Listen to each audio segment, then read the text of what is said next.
Très bien, les amis. Ici Harry Sultan. Et après le succès retentissant et l'intérêt énorme suscité par ma dernière conversation avec Joanne, je me suis dit, pourquoi ne pas continuer? Pourquoi ne pas discuter avec d'autres femmes occidentales tombées dans le piège de l'islam et qui ont réussi à s'en sortir? Si vous ne voyez pas de quoi je parle, allez regarder ma conversation avec Joanne, une New-Yorkaise qui était tombée amoureuse d'un musulman égyptien qu'elle a épousé. Et il a aussi célébré les attentats du 11 septembre. C'est assez fou. Donc, vous trouverez le lien à la fin de la vidéo ou dans la description. Mais aujourd'hui, je suis accompagné d'Angelica, qui est une Mexicano-américaine avec une histoire fascinante à elle. Je la laisse vous le raconter. Angelica, comment vas-tu? Je vais très bien, et toi?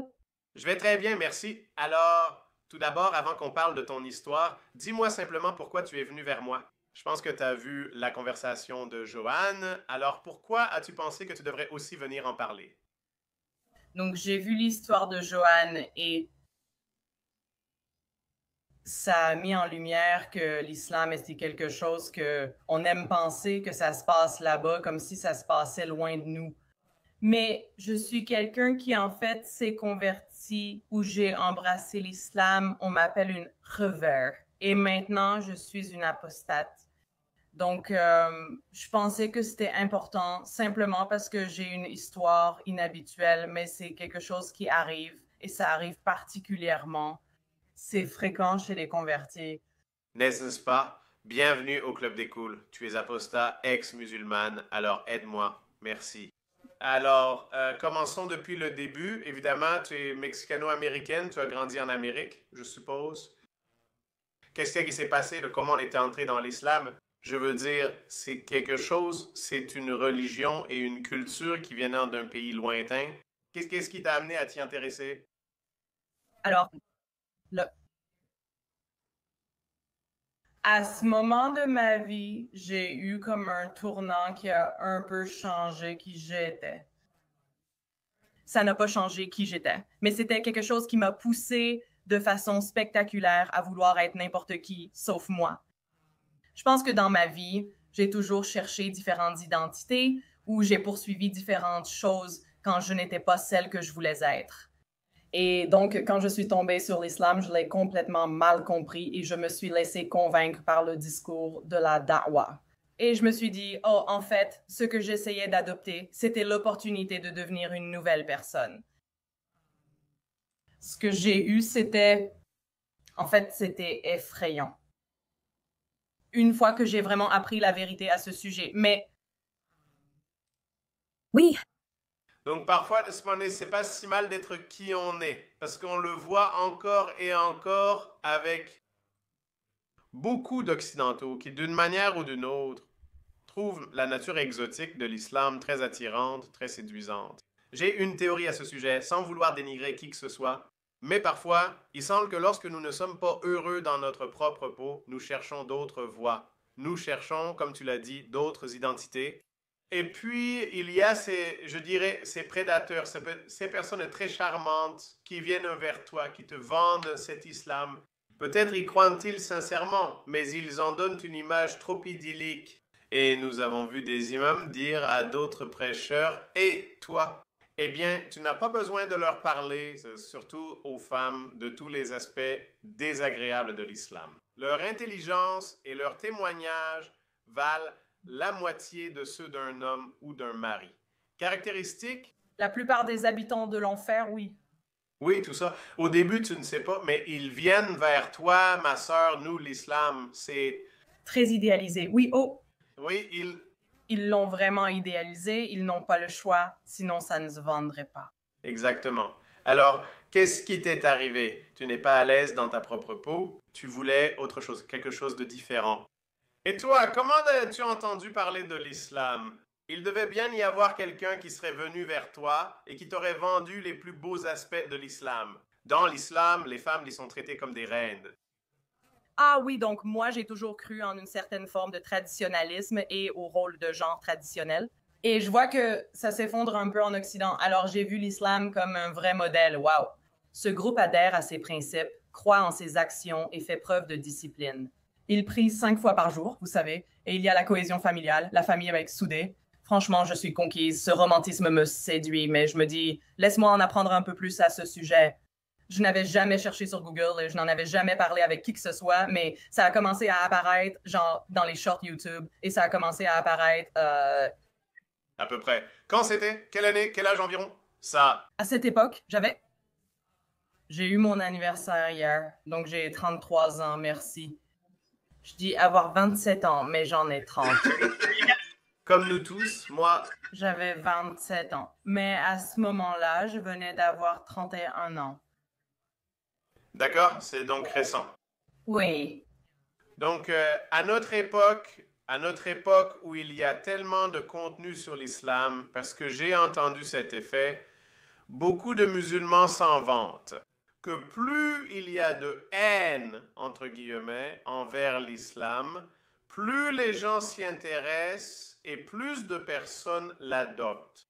Est-ce que ça a été le cas pour vous? Avez-vous déjà eu l'impression que oh, ce groupe est injustement diabolisé? Laissez-moi me pencher dessus. Est-ce que ça vous est arrivé? À un moment donné, c'était en fait un argument d'un frère de Dawa, genre, la personne avec qui ils m'ont jumelé à la mosquée. Bien sûr, ils te donnent un exemplaire du Coran et ils te vendent l'image. Et puis, tu sais, cette personne t'envoie des messages. Ils te contactent, Matel, et ils te demandent qu'est-ce qui t'empêche d'accepter l'islam. Et tout de suite après, comme je ne réponds pas à la question, il me dit, est-ce que c'est à cause de l'islamophobie? Tu sais comment l'islam est perçu ici en Occident? Il est très diabolisé parce que les gens ne le comprennent pas. Je n'avais pas cette opinion, mais l'idée était clairement là. Je ne dirais pas que c'est lui qui l'a plantée, mais elle était présente. C'était un peu comme, oh, est-ce que c'est pour ça? Parce que ça doit être pour ça, tu sais, une raison pour laquelle tu hésites à l'accepter, non? D'accord, alors allons-y, revenons au début. Donc, à 31 ans, tu n'es pas satisfait de toi-même. Par où as-tu commencé?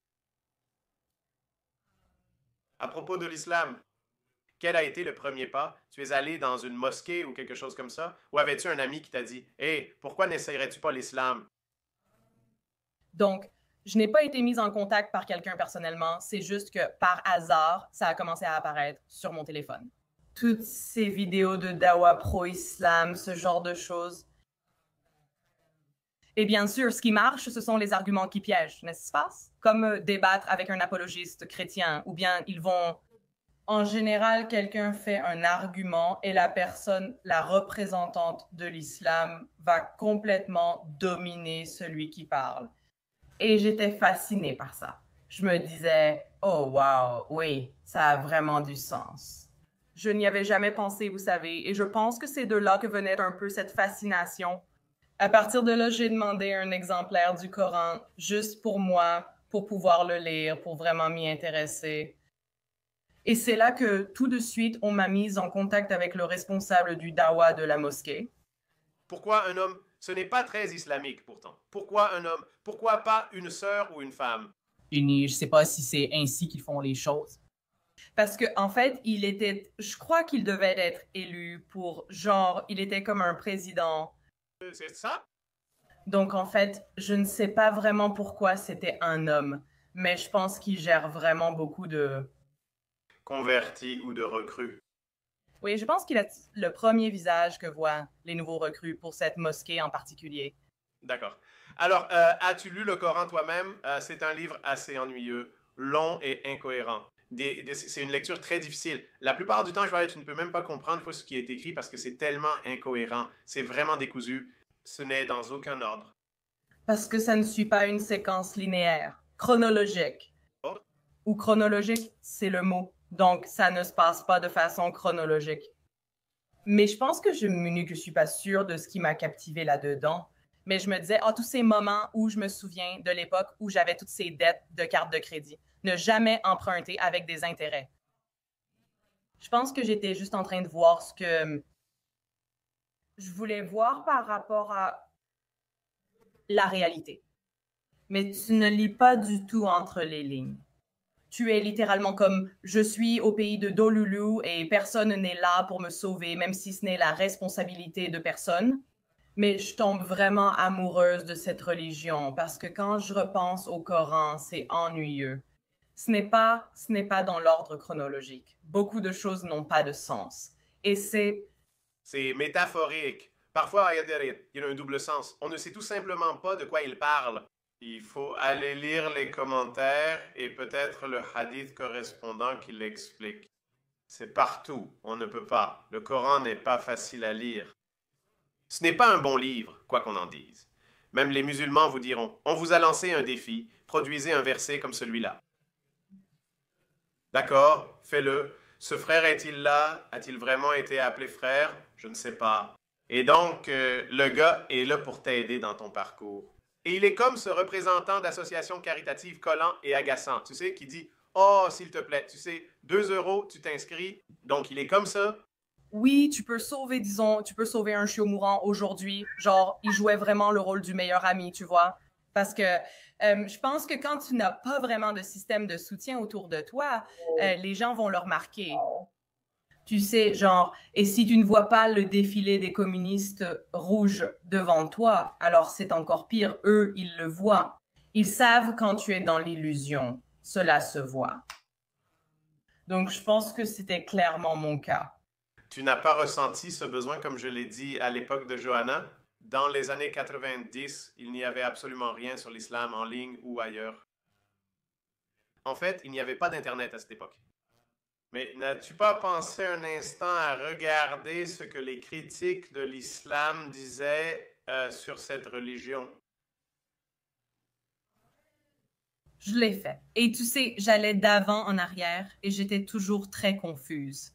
Et ça, c'est quelque chose qui, même après avoir fait ma shahada, absolument, j'étais encore très confuse parce que j'écoutais les critiques et je me disais, en fait, ce qu'ils disent, il y a beaucoup de sens. Ces personnes n'ont pas de raison de mentir. Pourquoi le ferait-elle? So, c'est plus crédible que ça. Mais ensuite, on te dit aussi, oh, eh bien, ces personnes n'ont jamais été musulmanes. Une fois, un imam m'a dit, oh oui, les ex-musulmans n'ont jamais été de vrais musulmans, en fait. Et c'est non, non, donc non. Aucune personne réformée n'a jamais été authentique. C'est ce qu'ils disent. Donc, combien de temps après ta première rencontre avec ce type et avoir reçu ton premier Coran as-tu studié la Shahada? Il a essayé de s'y prendre assez vite. Et je pense que c'est comme ça qu'il a fait. Je ne veux pas dire que c'est comme ça qu'on se fait avoir, mais je pense qu'ils essaient d'aller aussi vite que possible. C'est comme vendre une voiture, non? C'est comme faire une vente forcée. Si tu arrives à les faire accepter plus tôt que tard, parce que plus le temps passe, plus... Il y a une raison pour laquelle il n'a pas bougé? Il y avait une raison pour laquelle il ne voulait pas que j'ai accès à des connaissances extérieures ou aux réseaux sociaux. Oui, c'était fortement découragé. Et je me disais, y a-t-il une raison à cela? Mais pas comme lui, cette hésitation, cette incapacité à répondre à la question. Donc, tu t'es senti sous pression? Tu vois, je veux dire, je me sens sous pression quand, tu sais, quand un vendeur vient frapper à ma porte et qu'il est tellement insistant. Je me dis, hey, tu sais quoi, je n'ai pas envie d'être embarrassé, je vais juste m'inscrire et j'annulerai plus tard en ligne. Alors, tu t'es senti sous pression, ça? Ah, parce que tu sais, personne ne veut de confrontation, personne ne veut, tu vois? Et je suis très passive-agressive de toute façon, genre, je suis quelqu'un de très passif. C'est quelque chose sur lequel je dois travailler personnellement. Mais ça, c'est clairement, je pense, un point où je crois qu'il... Enfin, tu peux, en quelque sorte, tu peux deviner la nature des gens. Je pense qu'il a vite insisté là-dessus aussi. Je ne voulais pas forcément éviter le conflit, mais je ressentais un peu cette pression de... Dépêche-toi et inscris-toi. Mes réticences étaient du genre « Oh, c'est facile ». On les a balayées d'un revers de main en disant « Oh, ça c'est facile ». Et tu sais, Allah va te juger comme si tu étais, tu sais, un petit bébé nouveau-né, tu vois. Comme si tout allait disparaître. Et en effet, ce désir de devenir une autre personne s'est réalisé. Un parent. Oui, c'est... Selon l'islam, tous tes péchés passés sont effacés et dès que tu prononces la shahada, tu renais en tant que nouvelle personne. Donc je peux comprendre que peut-être que cette idée était très attirante pour toi. Et même s'il y a quelques signaux d'alerte qui apparaissent ici et là, c'est comme si on te disait d'aller dans ce restaurant, fais-moi confiance. Liste les avis de Google. Commande simplement ce que je te dis de commander. Je comprends. Donc, tu t'es inscrit et tu as prononcé ta shahada assez tôt. Je ne pense pas qu'à ce stade, tu saches grand-chose sur l'islam. Même si certains signaux d'alerte sont apparus, tu les as ignorés. parce que tu voulais devenir cette nouvelle personne, tu voulais une nouvelle vie, un nouveau sens de la communauté et un nouveau sentiment d'appartenance. Et maintenant, où? Parce que cette histoire prend un tournant assez radical. Alors, d'où viens-tu en Amérique? Je veux dire, si tu veux le dire, si tu ne veux pas le dire, ce n'est pas grave. Juste pour des raisons de sécurité, enfin, juste pour la confidentialité. Je préfère ne pas le révéler. D'accord, c'est compréhensible. Donc, où que tu sois, alors est-ce que tu es allé à la mosquée après ça, dans ta mosquée locale? Oui, j'y suis allée, j'y suis allée. Je ne veux pas l'appeler ma mosquée d'origine. J'ai grandi dans l'église catholique. Par exemple, si tu y allais, moi je vis dans le sud, tu vois. Dans le sud-est des États-Unis, on appelle ça la Bible Belt. Donc beaucoup de gens disent « Oh, mon église d'origine », comme moi j'aurais tendance à dire. Et je préfère ne pas l'appeler la mosquée d'origine, mais c'est celle où j'allais toujours. Donc je voyais toujours les mêmes visages, je connaissais tout le monde. Et je suis presque une sorte de célébrité là-bas.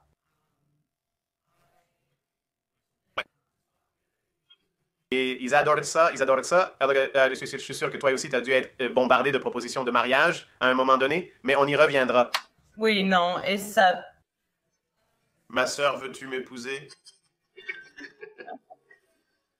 Oh mon Dieu. Alors, j'ai commencé à aller à ce petit groupe de lecture du Coran pour lire le Coran en arabe, pour genre apprendre les lettres, les caractères, afin que je puisse, parce que je suis, tu sais, les gens me traitent comme si j'étais plus sainte qu'eux, et maintenant je vais être la plus sainte. Putain, c'est la vie. Tu vois ce que je veux dire? Genre, je vais être ici parce que on me dit, d'un point de vue islamique, que c'est ce que les hommes veulent. Et j'étais un peu une petite pique-micha. Je me disais, d'accord, oui, je vais le faire. Ça va vraiment être impressionnant quand je saurai tout ça, non? Donc, c'est là où on en est. Là où l'histoire devient intéressante, c'est... En fait, c'était plutôt comme un rassemblement social plutôt qu'un véritable environnement d'apprentissage. En fait, la façon dont j'ai vraiment appris les caractères et tout ça, c'était en prenant des cours sur WhatsApp avec une professeure là-bas au Pakistan parce que c'est vraiment pas cher. Tu sais, ils enseignent à des prix très abordables.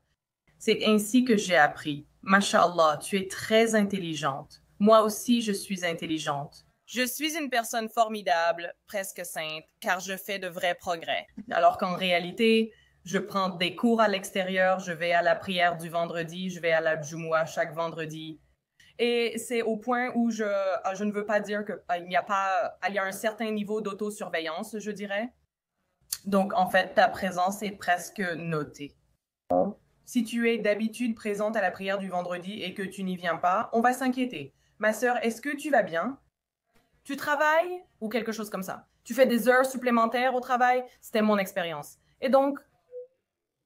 C'est une pression très passive-agressive, n'est-ce pas? C'est comme si tu te sentais coupable à cause de ça, alors que je pense que tu n'aurais pas vécu ça avec ton église. Si quelqu'un va à l'église tous les dimanches, un prêtre pourrait lui demander « Tout va bien? » Mais ici, il ne voit pas les choses sous cet angle. Il se demande plutôt « Est-ce qu'elle s'éloigne? Est-ce qu'il se passe quelque chose? » Ce qui est assez juste, je suppose. Ils regardent aussi la situation du point de vue des péchés. Ils veulent simplement te sauver de la damnation éternelle. Il y a cet aspect venant d'une bonne intention, que je prends de bonne foi. Mais c'est quand même très étrange pour toi. Ça l'est toujours. Et c'est presque venu de nulle part. Et je me sentirais coupable à l'intérieur. Juste parce que je me disais, je ne le fais pas pour Allah. Mais en même temps, si, je le faisais, mais aussi... J'étais en train de beaucoup m'endoctriner moi-même à l'époque. Et donc, c'était presque attendu que je sois là, n'est-ce pas? Et j'avais l'impression que c'était obligatoire de le faire. Je faisais 4 ou 5 heures juste parce que les gens aimaient discuter. Genre, ouais, il serait presque l'heure du Maghrib au moment où je partais, alors que la khutba était vers 14 heures. C'était... Waouh, quoi? Alors? De 14 heures jusqu'à l'heure du Maghrib, le Maghrib c'est le soir. C'est à 19 heures, 20 heures. Ouais. Ouais, donc... Ça fait environ 5 heures. Ouais. Et on s'attendait à ce que je reste là à sourire. Et la professeure de lecture du Coran m'aimait vraiment bien. Alors un jour, elle m'appelle parce qu'en passant, j'avais juste dit, oui, un jour, j'aimerais me marier et avoir une famille. Et c'est toujours vrai aujourd'hui, c'est encore vrai. Elle m'appelle un jour, Et là, te mettent en contact. J'ai un frère. Oui, elle fait dring-dring et je réponds « Oh, salut, genre, quoi de neuf? » Et elle me dit « Tu peux? Tu viens vendredi, n'est-ce pas? J'aimerais que tu rencontres quelqu'un. » Et je ne me fais aucune idée. Je me dis « Oh, d'accord, tu sais, c'est bien, tout va bien. » Donc, oui, c'est vrai et c'est assez récent. J'ai fait ma shahada en mars. Là, on arrive vers le mois de mai. Donc, As-tu fait ta shahada? Désolé. Mars, Waouh, avril, mai, 2 mois seulement. La religion est encore toute nouvelle pour toi.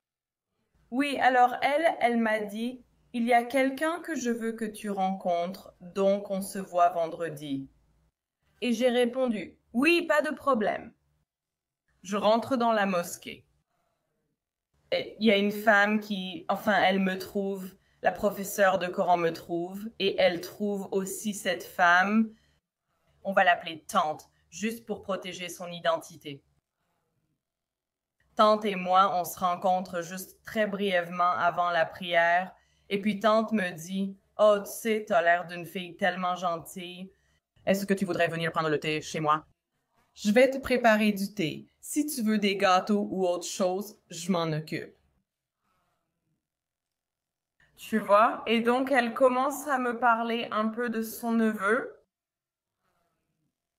Et c'est là que l'histoire devient intéressante. Ça aurait dû me mettre la puce à l'oreille, mais d'une façon ou d'une autre, ça ne l'a pas fait. Pourtant, tout le défilé communiste était devant moi et je n'ai rien vu venir, tu comprends? Au fait, juste. Honnêtement, il est normal que les musulmans agissent ainsi.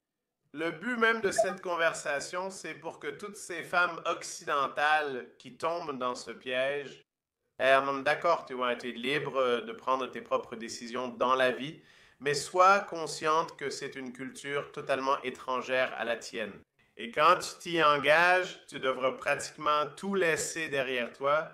Tout ce que tu as connu et avec quoi tu as grandi, il n'y a ni rencontre, ni période pour apprendre à se connaître. Que ce soit bien ou mal, oublie ça. Mais le fait est que tu devras complètement abandonner ton identité. Tout ce que tu connais, oui, tout ce que tu connais. Et en plus de ça, ce qui a fait de moi une candidate idéale avec le recul, c'est que je n'avais pas de walley, de gardien, tu vois. Et donc, C'est forcément un homme, pas une femme. impossible. Je ne l'ai pas fait. Mon père, je ne l'avais pas vu depuis mes 17 ans, donc je ne l'ai pas revu. Tu sais, qui sait s'il est encore en vie? Tu vois ce que je veux dire? Je n'avais pas... Tu sais, je ne suis pas vraiment proche d'autres hommes dans ma famille. Et nous sommes géographiquement dispersés, amis sur Facebook. Hier, mon cousin m'a souhaité mon anniversaire. Mais c'est à peu près la limite de ce qu'on partage. On ne se connaît pas vraiment comme ça.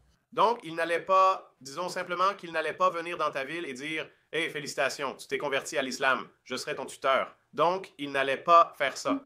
Oui, donc, et quand tu navigues, quand tu gères les choses toute seule, je pense que ça te met clairement une cible sur le dos, que tu t'en rendes compte ou non. Le fait que, par exemple, je portais déjà le niqab à cette époque et c'était pour cacher mon visage. Je voulais te montrer ça. Désolé, j'interromps encore. Les gens vont être fâchés. Voici donc les photos. Donc ça, c'est en niqab. En fait, c'est un foulard, ce n'est pas un niqab. Oui, c'est un hijab. C'est le jour de ma shahada. C'est le jour de ta shahada. Donc, le jour où tu as prononcé ta shahada, tu as mis ce hijab. On me l'a mis. Mais oui. Et tu as accepté. D'accord. Et ça, c'est un niqab. Oh, comment ça s'est passé? Dis-moi. Donc, en mars, tu dis ta shahada. En mai, tu reçois une demande en mariage. Donc, tu commences avec un hijab. Et combien de temps après, tu portes ça? Ça a aussi commencé un peu comme ça. C'était vers mai, peut-être fin avril, genre mai. J'étais constamment triste tout le temps parce que je ressentais une immense culpabilité, je ressentais cette dissonance cognitive. Comme les choses qui faisaient partie de mon présent ou les croyances que j'avais et les croyances et pensées que je considérais comme vraies étaient très... L'islam était contradictoire. Quand on a deux pensées ou croyances contradictoires en même temps, cela provoque beaucoup de dissonance cognitive. Et pour cacher ma tristesse à ce moment-là de ma vie, je pleurais beaucoup. J'étais vraiment... Je ne voulais pas que les gens puissent lire ce que je ressentais pour ne pas avoir ce jugement sur moi. C'est pour ça, c'est une des grandes raisons pour lesquelles j'ai commencé à porter le niqab. Quand tu as dit ta shahada, même après avoir adopté cette nouvelle foi et commencé une autre vie, malgré ton changement de vision, tu n'étais toujours pas heureux. Tu étais toujours, évidemment, tu avais des pensées contradictoires, mais est-ce que tu qualifierais quand même cette période de période malheureuse? Je le ferai, je ne le fais pas. Je pense qu'en fait, l'islam, à bien des égards, a été nuisible à ma santé mentale parce que je croyais que j'allais... Je me sentais à nouveau comme une petite fille, presque comme si j'allais en enfer pour toutes ces choses, et ceci, et ceci, et ceci, et ceci. Et tu sais, je n'avais pas envie de prier aujourd'hui. Et tu sais, je me souviens d'une fois où j'ai porté mes chaussons Ugg pendant la prière. Je me suis dit, merde, tout est fichu. Allah n'acceptera plus mes prières. Je suis vraiment horrible. C'est comme ça que je suis. Je l'ai toujours été. Ça m'a apporté beaucoup de nouvelles inquiétudes et soucis. Oui, en fait, les problèmes ont changé, mais la cause profonde n'a pas changé, donc j'étais toujours en grande partie malheureuse. Et Cela a peut-être joué un rôle dans le fait que tu sois passé du hijab au niqab. Si tu y vas en mai, fais ce que tu veux. C'est ce qu'il veut que je fasse. oui, donc j'ai commencé à faire ça. Et donc, quand j'ai rencontré, je pouvais dire que ma tante aimait beaucoup ça. Elle était très... Je pouvais voir qu'elle aimait vraiment. Elle adorait ça. Elle. Plus tard, elle disait, oh, eh bien, toi, et tu sais, mon neveu, et toi, je pense juste que vous seriez tellement bien ensemble. Parce que la première fois que je t'ai vu, tu avais une énergie incroyable. Et je t'ai vu en niqab. Tu semblais juste tellement bien. Ensemble. Oui, genre, tellement... Oui, genre, tu sais, machallah, tu étais tellement... Tu dégages vraiment une super énergie. Et elle a parlé de cette grande sorte de grandeur perçue chez moi, ce qui n'a rien à voir avec la compatibilité avec mon neveu. Donc, elle m'invite tout le temps chez elle et la professeure de Coran vérifie un peu pour s'assurer que tout va bien. À l'époque, je n'y ai pas vraiment pensé ni trouvé cela aussi suspect que j'aurais dû. Avec le recul, je me dis juste, mais c'est quoi ce délire? Qu'est-ce que c'est que ça, franchement? Mais elle appelle, elle vérifie que tout va bien et...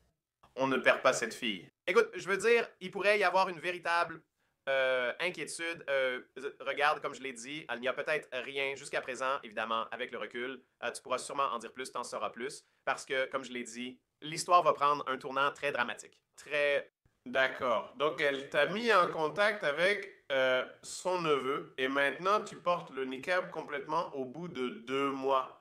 Et tu n'es toujours pas contente à ce sujet, mais tu sembles quand même suivre le mouvement.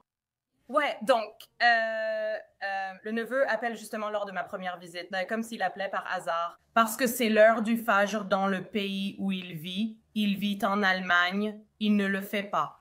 Je ne l'ai jamais rencontré de ma vie. Et j'ai dit, oh, eh ben, je n'ai pas de wali. Et elle, ma tante, dit, oh, ma sœur, ne t'inquiète pas pour ça, je vais superviser l'appel téléphonique. Tu sais, je ne m'inquiète pas pour tout ça. Oui, mais elle... C'est vrai, et je le savais, mais je pensais que juste avoir une superviseuse, que c'était halal parce qu'elle faisait l'intermédiaire comme une superviseuse. Donc voilà, et c'était comme ça qu'on me l'a expliqué. Donc je me suis dit, tu sais, oui, ça a du sens, c'est bien comme ça. Donc elle, il se trouve juste qu'il appelle et on a, tu sais, une courte conversation qui est surveillée. Et puis plus tard, elle est devenue le contact. Elle a dit, pourquoi ne pas créer un groupe de discussion? C'est totalement halal, on va le faire. Tu sais, Alhamdulillah, c'est bien, je suis contente pour vous. Lançons un groupe de discussion et donc toutes les communications. À partir de ce moment-là, elle surveillait tout. Par coïncidence, en juin, ce voyage de ses vacances en famille approche et ça tombe juste comme ça. Mon neveu partait en vacances avec la famille. Ensuite, il commence à me parler, c'est-à-dire ma tante et son mari, ils commencent à me dire « Oh oui, on adore ça. » Ici en Turquie, tu sais, Istanbul est un endroit formidable. Tu sais, et il commence à me convaincre à quel point ce gars est sain. Tu sais, neveu. Et B, tu sais quoi? Quelle chose formidable. Parce que, tu sais, je ne veux pas dire assister, mais le superviseur sera là. Donc, ce n'est pas haram. Donc, c'est bien qu'elle soit là et que des gens puissent nous surveiller à ce moment-là. Et tu sais, il se trouve justement qu'ils aimeraient vraiment que je vienne. Genre, on m'invite à ses vacances. C'est ta première rencontre directe? Non, parce qu'ils ne m'ont pas invité à la première rencontre. Donc, elle m'a invité plusieurs fois. Ensuite, après chaque prière, elle disait « Oh, viens prendre le petit déjeuner. Viens chez moi. On va prendre le petit déjeuner. On a préparé le petit déjeuner pour toi, tu sais. » C'était des invitations constantes et elle essayait d'établir une relation avec moi tout en introduisant un peu le neveu pour qu'on établisse aussi une relation parce qu'il fallait une motivation pour que j'aille en Turquie. Et ils ont vraiment facilité les choses en « Oh oui, ben maintenant, c'est des vacances en famille. » Et Totalement haram. Mais c'est ça, oui. Et en fait, je pense à ce hadith que je dois lire. Le prophète Mohammed détestait vraiment cela. Le messager d'Allah a dit « Aucune femme ne doit arranger le mariage d'une autre ni le sien, arranger son propre mariage. L'adultère est celle qui arrange son propre mariage. » Donc, en gros, à ce stade, tu n'as pas de tuteur et ça peut aller jusqu'à Monsieur le Président. Si tu n'as pas de tuteur, c'est le président qui le devient, mais tu dois trouver quelqu'un, un homme, enfin bref. Donc ça semble assez prédateur, donc je suis désolé de dire ça. Tu vois, je veux dire, tu traverses ton propre petit parcours personnel, tu es tout seul, il n'y a personne dans ta famille.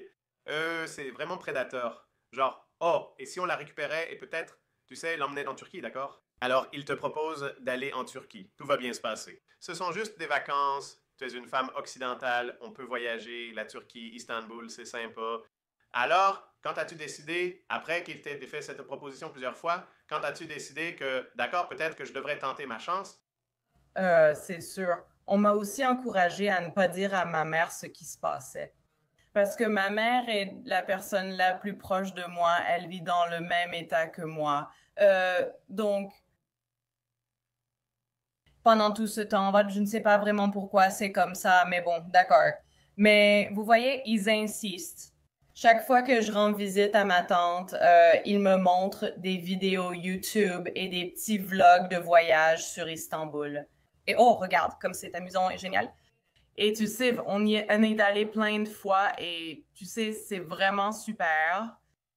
Et donc, oui, on me vend l'idée que je vais adorer ça. Et il se trouve justement que mon neveu peut venir. Et ce serait tellement génial, non? Parce que, mashallah, comme Dieu l'a voulu, vous seriez tellement bien ensemble, bla bla bla. J'étais là genre, oh, tu sais quoi, nous? Et encore une fois, je fais semblant, oh oui, ce ne serait peut-être pas si mal. Non. Je ne l'ai jamais rencontré, non, mais toi? Tu dois le faire. Je l'ai vu en vidéo, en appel vidéo, avec Lui, est-ce que tu t'es dit, d'accord, peut-être que ce gars-là est bien? je veux dire, il n'était pas moche ou quoi que ce soit, mais il avait des bagages. Donc, il ne voulait pas s'engager. Et je sais que les gars peuvent, les hommes peuvent enfreindre ce qu'ils veulent. Mais dans le contrat de Nika, il ne voulait pas signer pour ne pas épouser d'autres femmes. Ça, c'était non négociable. Non négociable. Oh, non négociable. C'est un Gros drapeau rouge. gros drapeau rouge. Et en plus de ça, il a 4 enfants et une ex-femme. Ils avaient à l'époque entre 6 et 12 ans. Donc, tu vois, ce n'est pas comme s'ils avaient 2 ou 3 ans. Ce ne sont pas des tout petits et ils sont 4. Moi, tu sais, Il en veut plus. Donc, oui, un like et rien ne dit vraiment. Je veux d'autres nanas. Comme, je ne vais pas, je vais. C'est non négociable. J'épouserai d'autres femmes. Oui, waouh, oui. C'est un énorme signal d'alarme. Et encore une fois, je suis désolé. Et tu as quand même pensé, bon, allons-y quand même. Je me suis dit, bon, tu sais, je peux vivre avec ça. Je vais le rencontrer. Et quel est le pire qui puisse arriver? Je peux venir. J'aurais vraiment aimé que quelqu'un me foute une sacrée gifle. Quel est le pire qui puisse arriver? T'es sérieuse, meuf? Arrête, stop, arrête de jouer. Le film? Passons, ma fille. Tu avais vu ce film? Oui, je l'avais vu. Je l'avais vu des années auparavant, donc ça faisait des années que je n'avais pas entendu ce titre de film. Et tout le temps, ben, je me disais qu'il y avait une raison pour laquelle on me disait de ne pas parler à ma mère. N'implique pas ta famille, c'est bon. Je me disais... Il t'isole exprès. Oui, et donc je suis la seule à donner mon avis. C'est une chambre d'écho, donc le seul avis que je reçois, c'est l'influence islamique. Ça va être parce que c'est très... Mais Angélique, ça semble être plus que ça. Il semble que cette famille en profite aussi. Donc la tante le fait pour son neveu, elle sait qui est son neveu. Et c'est pour ça qu'elle essaie autant de recruter un nouveau membre à l'islam. Donc ça coche leur case, qu'elle soit musulmane, qu'elle soit jeune et tout ça. Et puis son neveu a déjà des antécédents. Et pour couronner le tout, il dit « Non, je ne vais pas te donner de sécurité. Je continuerai à me marier après toi. Tu pourrais avoir une seconde, puis une troisième épouse. » Donc, il t'exclut en fait du reste des musulmans. Eh bien, en réalité, cela fait partie des normes de l'islam. Donc, encore une fois, c'est ça le problème avec ces gens, parce qu'ils pensent que c'est halal. En fait, c'est halal, c'est parfaitement acceptable. Oui, c'est ce qu'ils m'ont vendu en disant tout ça, c'est halal. On est en train de me vendre quelque chose. Tout va parfaitement bien. Je suis dans ma petite bulle tranquille parce que je suis trop bête pour savoir mieux. Je ne savais pas mieux à l'époque, j'étais trop naïve. Et donc, si vous voulez avancer simplement rapidement, on me dit des choses comme « Ne t'inquiète pas pour l'enregistrement d'un bagage. Ne t'inquiète pas pour le bagage enregistré. Tu ne devrais pas avoir à payer les 75 ou 85 $ de frais pour enregistrer ton propre bagage. Donne-moi juste tes affaires. La Turquie est si bon marché que tu peux t'offrir une nouvelle garde-robe, alhamdoulilah. Achète-toi une nouvelle garde-robe sur place. Tu n'as qu'à prendre quelques affaires. C'est faisable. Ce que je vais faire, c'est que je vais juste le prendre dans ma valise. Toutes ces affaires. Je peux les prendre dans ma valise. Et j'étais, tu sais, ça, pour moi, je ne sais pas pourquoi. Ce signal d'alarme disait « Non, je transporte beaucoup, j'ai besoin de beaucoup d'affaires. » C'est beaucoup de choses personnelles. Oui, et je me suis dit « Tu sais, je vais te demander de regarder, voici une palette de maquillage, d'accord? Je vais te demander de l'utiliser. » C'est ridicule. J'étais là, c'est trop débile, mais je ne vais pas le dire. Hein? Parce que, tu sais, je ne veux pas briser l'image de la gentille fille musulmane qu'ils ont de moi. La personne qu'ils pensent que je suis, ce n'est pas vraiment moi. Donc, je ne veux pas passer pour une garce impolie. Alors, pour éviter ça, j'ai juste décidé que j'allais prendre un bagage en soute. Genre, je ne vais pas te demander... C'est pas grave, c'est seulement 90 €, t'inquiète pas. Oui, et j'ai dit, oh non, j'apprécie, mais t'inquiète pas. On me le présentait comme si c'était un problème dont il ne fallait pas s'inquiéter, alors qu'en réalité, non. Pourquoi? Ça crée tellement de problèmes. Et pourquoi je n'attendrai pas mes affaires? Je ne suis pas, maybe, tu contrôles chaque détail de ce que je fais. Si tu as mes affaires, si tu es en possession de mes affaires, je veux dire... C'est très contrôlant. Ils ne savent pas que j'ai vu ce plan alors que j'étais là à repérer des signaux d'alerte. C'est ça qui m'a un peu alertée, c'est qu'elle voulait même que je lui donne toutes mes affaires et que je ne prenne qu'un bagage cabine. Tout ça, c'est toi. D'accord, donc moi... Mais ce n'était pas suffisant. C'était ton premier signal d'alarme que tu as remarqué. Mais encore une fois, ça n'a pas suffi à te faire franchir le cap, tu vois, à tout arrêter. Oui, donc ce n'est que plus tard, si on avance un peu dans le temps, j'ai tout emballé et genre 2 jours avant, c'était à peu près 2 jours avant, je suis prête à partir. J'ai déjà mes vols, j'ai déjà, tu sais, mes billets, genre je suis déjà prête à partir. Une sœur de mon groupe de lecture du Coran m'appelle et demande « Est-ce que tu es est-ce que tu pars à l'étranger par hasard? Et moi, je réponds, oui, pourquoi? Et elle me dit, est-ce que par hasard, tu vas te marier? Et moi, j'ai répondu, oh, je ne sais pas, Inch'Allah, je ne sais pas. Si Dieu le veut, je ne sais pas. Et elle me dit, d'accord, eh bien, je te reparlerai plus tard. Et puis, elle me rappelle et me dit, hey, je suis vraiment désolée, mais je ne me sens pas à l'aise avec ça. Et il y a quelque chose que je dois te dire. Est-ce que tu as un peu de temps, n'importe quand? Je sais que tu pars, que tu quittes le pays, mais est-ce qu'on peut se voir pour un café? Bien, j'accepte. Et puis, elle me dit, hey, tu te souviens de machin? Et j'ai répondu, oui, bien sûr, je me souviens de machin. Elle demande si Machin peut venir à ce petit rendez-vous café parce que Machin s'inquiète aussi un peu pour moi. Et ce sont les vrais zéros. Est-ce que c'est Machin? Aussi de ton cours de Coran. Du groupe? Elle ne l'était pas. Je l'ai rencontrée pendant Tarawih et genre pendant le Ramadan. Donc je l'ai rencontrée vers 23h30 en train de prier, tu vois. Donc, ce sont les musulmanes? Oui. Elles voient... Oh, attends. Cette pauvre femme occidentale arrive, ne connaissant rien à cette culture ni à cette religion. Elle n'a personne dans son entourage immédiat ou dans sa famille qui pourrait la conseiller ou veiller sur elle, Oh, savoir où elle va. Il t'approche, vous prenez un café et après... tu sais, on s'assoit et, tu sais, elle m'offre mon café et je dis, oh merci, oui. Et donc, elle continue. Et j'étais préoccupée par la médisance parce que, tu sais, dire du mal des gens, c'est, tu sais, en islam. Mais je peux voir à quel point c'est une arme à double tranchant. Tu sais, la médisance comme ça peut en fait être contre-productif pour ta sécurité. Et j'étais là, oh, je ne veux pas médire. J'ai résisté au début, mais je vois qu'elles agissent pour moi. Et je me disais, eh ben, je ne veux pas, tu sais, trop en révéler sur les gens parce que, tu sais, je ne veux pas, tu sais, Pourtant, j'étais encore... protecteur de tes... ou tu étais encore sur la défensive par rapport à tes actions et tu savais ce que tu faisais. Donc tu pensais que leur intention pouvait être de bavarder ou peut-être de médire ou quelque chose comme ça? Ouais, et je ne voulais pas être la source de ça parce que je ne voulais pas être une personne pécheresse, tu vois.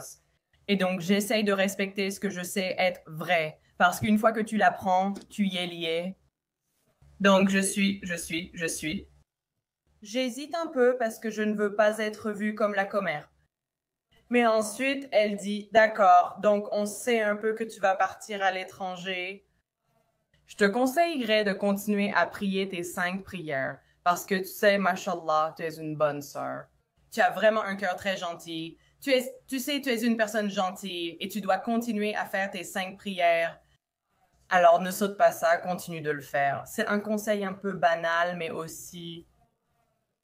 Ce qu'on veut te dire aussi, c'est que, au fait, n'importe quelle prière, c'est aussi, par exemple, faire l'istikhara. Fais tout ce que tu peux, car une demande en mariage va bientôt t'arriver. Donc, tu dois prier l'istikhara, éviter de dire non dans ce pays, dis que tu as besoin d'y réfléchir, trouve une excuse, fais ce que tu veux, mais ne dis pas oui là-bas. Si tu as besoin de dire ça, tu dois prier l'istikhara et tu sais, tu dois faire la dua après la prière de nuit. Oui. Ils me disent de se prier d'attendre jusqu'à ce que tu rentres aux États-Unis. Genre, dire non quand et de genre, garder ce non pour l'Amérique. C'est une bonne idée. D'accord. Parce que c'était vraiment comme si je me sentais assez à l'aise pour dire ce que j'aime vraiment, dire ce que je ressens vraiment. D'accord. Ce type n'aime pas. Il ne peut pas. Je ne le sens pas. Je n'ai pas envie, tu sais. Je sais que je devrais faire des apparitions en famille, non? Le frère de son neveu vit en Turquie, ainsi que la femme de son frère. Et tu sais, donc, je vais devoir faire des visites familiales. Ils en font. Tu sais, il y a beaucoup de choses qui entrent en jeu là-dedans. Et je suis déjà un peu obligée de le faire. Mais c'est... Tu vois ce que je veux dire? Donc, en fait, c'est... Tu ne pouvais pas te retirer. Ils n'ont pas pu te convaincre de ne pas y aller. Ils t'ont donné un conseil utile, ne les contrarie pas, dis oui et sors de là. Peut-être qu'en revenant et en y pensant, ben, tu voudras l'épouser ou autre chose. Donc c'est le conseil. Tu l'as pris en compte et maintenant tu es là. Et donc, je ne mentionne pas du tout la réunion. Parce que, Tu sais, je veux les protéger parce que j'apprécie le conseil, parce que ça a un peu confirmé ce que je savais déjà, tu vois, je le savais. Je pourrais le dire, mais ne le dis pas là-bas. Jusqu'à présent. En apprenant de toi les décisions que tu as prises, je pense que s'il t'avait poussé, tu aurais peut-être dit oui si ce n'était pas pour ce conseil. Je veux dire, je ne sais pas comment l'histoire se termine, mais je pense juste à ça. C'est pour ça que je dis ça. Ce conseil est vraiment bon parce que quand quelqu'un d'autre te dit quelque chose à l'oreille et que ça se réalise juste devant toi, alors ça sonne comme une alarme. Ce ding, ding, ding, oui, elle me l'a dit. Donc, vraiment, non, peu importe. J'ai envie de dire oui, je ne vais pas dire. D'accord. Donc, tu prends l'avion pour Istanbul et ensuite. D'accord? Donc, je suis à Istanbul.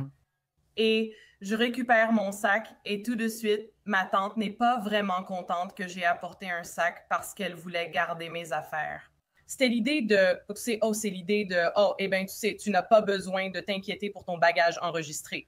Tu sais, je vais garder toutes tes affaires pour toi. Ne t'en fais pas. Je suis vraiment curieuse. Non, je le ferai. Je vais m'imposer les 85 $ de frais. Chérie, peu m'importe. Retrouve-moi dehors ou ailleurs.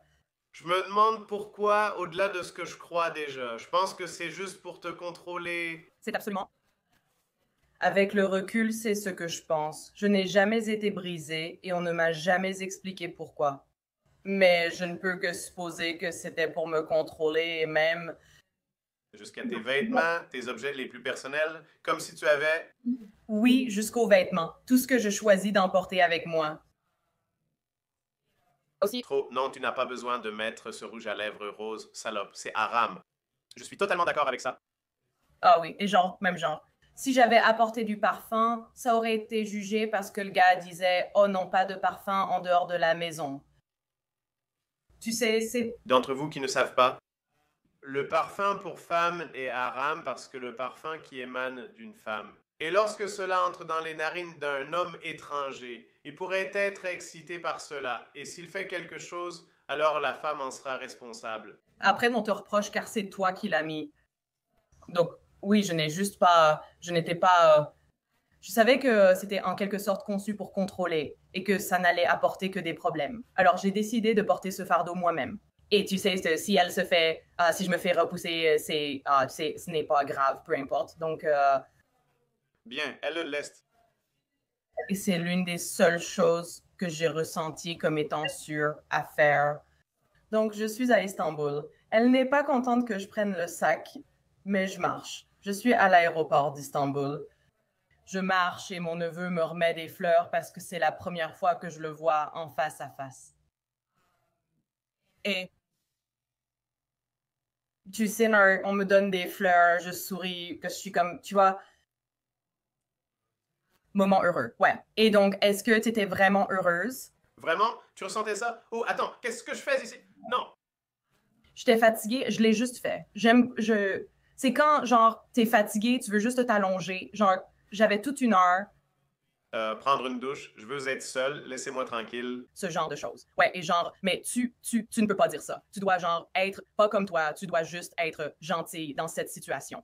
Genre, tu dois l'être. Et c'était une bonne chose que j'ai apporté un hijab. Genre, parce que, tu vois, j'étais complètement dans le code vestimentaire. Genre, clairement, moi, j'avais l'air parfaite. Je suis la gentille fille musulmane. Je ne peux pas.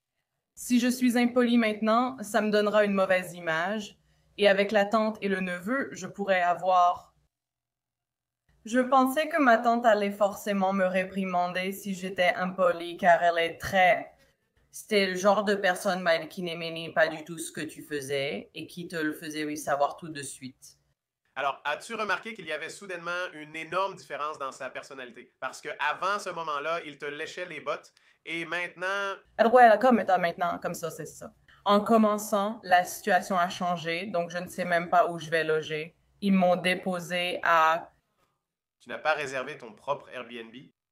Ils l'ont réservé pour moi et m'ont dit de ne pas m'inquiéter. Et j'étais là, genre, honnêtement, je suis un peu inquiète parce que je ne sais pas vraiment où je vais être. Google Maps, les gens font ça. Les gens regardent genre, oh, c'est dans quel quartier? Quels sont les sites touristiques autour? Tu en sais quelque chose? Je savais que c'était à Billy Kazoo, qui est apparemment le quartier chaud. Oui, je connaissais le quartier, censé être le quartier chaud. Je ne voyais pas ce qu'il y avait de si ghetto là-bas, mais ce n'est pas le sujet. Donc, on me dépose chez cette dame voilée qui a 2 enfants et genre, son mari était absent. Et donc, tu vois, en gros, elle essaye de gagner sa vie. Elle loue une chambre sur Airbnb. J'ai ma propre chambre, cool. Ils ne t'ont même pas pris. Ils ne t'ont même pas pris un appartement entier. Non, et ce qui va se passer ensuite va être un peu le clou du spectacle. Tu vas voir pourquoi. Donc, moi, je me réveillais le matin comme au premier jour. Comme si j'étais, tu sais, un peu de garde, comme si j'étais un peu de garde, comme si j'étais, je sais. On attend de moi que je fasse des apparitions en famille. Je ne connais pas leur emploi du temps, je ne sais pas ce qu'il se passe, et moi, je ne sais pas. Mais je me souviens, genre, j'ai réservé une visite à pied d'Istanbul organisée par un étudiant via Airbnb Experience. Donc, ça va être important plus tard. Mais l'hôte d'Airbnb, je voyais mon nom sur la discussion WhatsApp sur son téléphone. D'accord. Ce serait avec ma tante, non? Elle serait là. Tu sais comment? Sur WhatsApp, si Joshmo m'envoie un message, son nom apparaît. Tu vois? Donc, je savais que c'était ma tante parce que j'ai vu son nom. Et ensuite, j'ai vu mon nom dans les messages. Par exemple, si je voulais sortir dans la journée, je me suis réveillée 2 fois avec elle dans ma chambre. Quoi? Oui, non, j'étais dans la chambre. Oui, 2 fois. Elle s'est juste contentée de te regarder. Oh non. Une fois, genre, elle est venue qu'il y avait un ventilateur et elle est venue, genre, éteindre le ventilateur ou un truc comme ça. La deuxième fois, j'ignore pourquoi elle est entrée. Je ne savais pas du tout. C'est vraiment flippant. Littéralement des petites choses là, comme ça. Dans leur culture, ils peuvent penser que c'est parfaitement normal. C'est une femme, je suis une femme, je peux entrer. Et j'étais là genre non, merci, mais en fait non. Je sens que je ne peux pas être impolie à ce moment-là. Bien sûr, je suis une otage. Je me sentirais comme une otage à ce stade. Tu vois maintenant comment ça se construit. Je savais aussi qu'elle fouillait dans mes affaires. Parce que disons que j'ai ces 2 objets et qu'ils sont dans cet ordre. Si je reviens et que je les vois comme ça, ce n'est pas comme ça que je les ai laissés. Donc ça, ce n'est pas votre... Paranoïa? Non, ce n'était pas de la paranoïa, c'était réel. Un coup de passeport. Oh non, mon passeport était enfermé. Tout ce qui n'était pas verrouillé, comme je le ferais, je pourrais mettre genre comme cette boîte à crayons. Si je l'avais laissé sur le comptoir, juste posé là, elle entrait. Je remarquais que mes chaussures étaient déplacées à côté de mes affaires. Juste un peu sous prétexte, je suppose, de nettoyer la chambre ou quelque chose comme ça. Peut-être, oui. Mais je pense qu'en réalité, elle fouillait dans mes affaires. Parce que pourquoi tu parles de moi par message? Et comment tu sais ce que j'ai? Enfin, tu vois, c'est quand même un peu bizarre. Donc, Ouais, donc la tante a l'air vraiment, vraiment intéressée par ce que tu ramènes. Genre, elle lui a dit, hé, fouille dedans. Genre, il y a quelque chose. Je me demande, c'est quoi? Genre quoi? Ouais, qu'est-ce qu'il pourrait y avoir dans tes bagages qui l'intéressent autant? et moi, tu sais, je ne connais pas leur emploi du temps, donc j'y vais et je rends visite à la famille. Par exemple, j'allais faire la visite guidée à pied d'Istanbul, mais ils prennent les devants et ils m'appellent et je suis censée, vous voyez, donc je suis la sœur du neveu. Sa femme venait d'avoir un bébé. Elle est couverte de la tête aux pieds et elle sert tout le monde. Et je suis un peu en colère à ce sujet. Et la raison, elle avait l'air d'être une fille gentille et tout. Mais on aurait dit qu'elle n'avait pas vu un lit depuis 1997. Elle était fatiguée, c'est normal. Elle venait d'avoir un bébé. Genre, 3 jours avant que j'arrive dans le pays. Oh là là, et tu as des invités, tu invites des gens, mais tu dois quand même nous servir. Et tu te dis, elle paraissait sincère et gentille. Pourtant, je me sentais mal qu'elle me demande ce que je voulais. Et c'est comme, j'aimerais que tu ailles dormir. On dirait que tu n'as pas vu de lit depuis 2007. Ma chérie, s'il te plaît, j'aimerais vraiment que tu puisses aller te coucher. Mais tu sais, les garçons rentrent tranquillement de la mosquée après la prière. Et ils ont tout un tas de trucs, genre des biscuits, du thé, toutes ces petites choses, des petits snacks et tout ça. Et C'était la première fois que j'ai ressenti ça. Enfin, je n'ai rien dit parce que tu es chez eux. Évidemment, tu ne peux rien dire. Et c'est normal. Qu'est-ce que je vais faire? Me plaindre de ce qui est normal? Donc, j'allais vraiment avoir l'air irrationnel, mais voilà. C'était comme un genre de moment de prise de conscience. Donc, avançons un peu. Je fais la visite guidée à pied d'Istanbul le lendemain. Et tu sais, sa tante m'appelle beaucoup. Je change ma voix et ma façon de parler, car je dois te donner une voix douce. Tu vois, je dois encore jouer ce rôle, cette personne, parce que tu me marches un peu dessus. Et j'aime vraiment pas ça, mais je suis un peu trop douce pour faire quoi que ce soit. Je ne veux pas t'antagoniser. Ouais, je ne veux pas t'antagoniser. Je me sentais pas en position de... Je ne savais pas quoi faire à ce sujet. D'une part, mais d'autre part, qu'est-ce que je suis censée faire? Je suis dans un pays étranger. Je ne parle pas la langue et je ne connais pas la Turquie. Mais la Turquie elle-même n'est pas vraiment si médiévale que ça. Tu sais, je serais très inquiet si tu étais en Iran ou en Afghanistan, mais en Turquie... Mais bref, donc maintenant, tu as l'impression que donc tu fais une visite à pied d'Istanbul pour faire un peu de tourisme. Ils te surveillent, la propriétaire te surveille, elle fouille dans tes affaires, tu es allé chez eux, tu as vu. Qu'est-ce que cela signifie d'être une femme? Dans un foyer musulman, tu dois servir tout le monde. Oui, la plus jeune belle-fille est en quelque sorte la servante de la maison. Elle doit tout faire. Et ça, c'est seulement ce que tu as vu. Oui. Elle fait la lessive. Elle fait la lessive pour tout le monde. Elle fait la lessive. Oui. Pour tout le monde. Oui, c'est comme si tes invités invitaient d'autres personnes. Tu ne trouves pas ça impoli? C'est juste vraiment irrespectueux. Franchement, c'est super irrespectueux. Et c'est juste ce que je vois en surface et je n'aime déjà pas. Franchement, j'aime pas du tout. Et de toute façon, je fais cette visite d'Istanbul. Et à chaque fois, avec les appels téléphoniques, quand je sors de mon personnage comme ça et que je prends une voix douce, le gars est un étudiant à l'université qui propose l'expérience Airbnb. Et il me dit, oui, tu n'es pas dans une bonne situation, tu sais, tu n'es vraiment pas dans une bonne situation. Et on est devenus amis, on s'entendait bien. Il était turc. On est devenus comme des copines, vraiment. On passait toute la journée ensemble et on est vraiment devenus amis. Alors le lendemain, il me dit, « Hey, je n'ai aucune visite de prévue aujourd'hui. Est-ce que tu veux traîner avec moi? » J'ai répondu, « Oui, ce serait super. » On a donc passé la journée ensemble le lendemain. Et c'est le jour décisif. Donc, à un moment donné, je décide que je ne peux plus faire ça, je n'y arrive plus, je ne peux plus continuer. Je sais que ça ne fait que quelques jours que je suis en Turquie, mais je commence déjà à me sentir un peu... C'est en train de devenir le tournant. Je n'y arrive juste pas. Et il est tard dans la nuit, il doit être à 1h du matin. Et je lui dis, « Hey, je sais que tu habites à 1h d'ici, mais tu veux prendre un taxi avec moi? » J'aimerais prendre mes affaires et partir. Genre, il faut vraiment que je parte. Je crois vraiment qu'il faut que je m'en aille. Et lui, il est vraiment sensé. Il dit, « Oh oui, je viens avec toi. » Tu vois? Je me dis que je ne sais pas ce qu'on va faire, mais on est quelque chose, on fera quelque chose. Je dois partir faire quelque chose seule, sans la famille, même si je ne veux pas. Tu sais, je ne veux juste aucune interférence de qui que ce soit. Et j'essaye de le faire.